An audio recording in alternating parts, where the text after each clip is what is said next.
today's video, I'm going to show you how to cut an acorn squash into slices.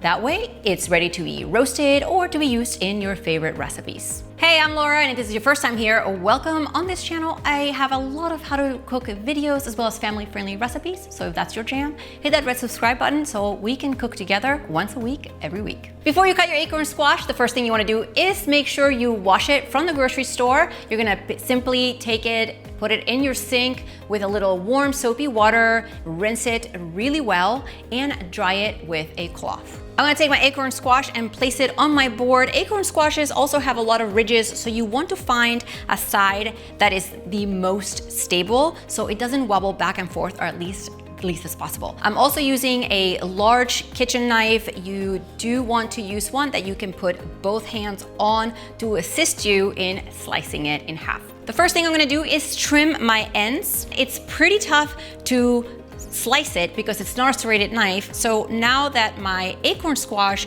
has been pierced, I'm going to assist it with my hands and pushing down. So again, I'm gonna do the same thing with the other side. I'm going to score it and then trim the end. And now I have a flat base to stand it up on my board. Now, up next, what you wanna do is take your large knife and slice the acorn squash in half. I'm gonna do this by rocking back and forth, just like that. So there's very little movement needed to do.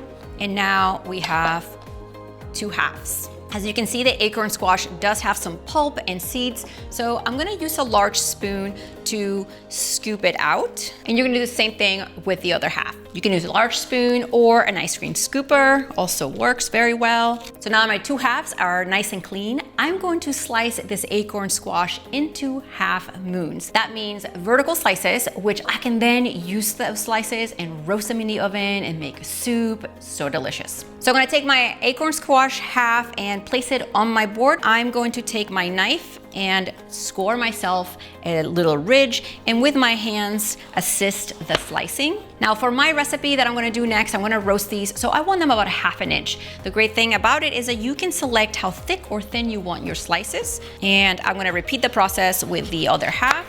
Now, as you can see, I have some half moons right here. I am not going to peel the acorn squash before cooking it because it's really tough to do. The acorn squash has a really tough skin, so it's a lot easier to get rid of the skin after you cook it. And now that I have fully sliced my acorn squash, it's ready to be used. Make sure you hit that red subscribe button, check the links in the description box, and your acorn squash should be ready to be cooked too. See you next time.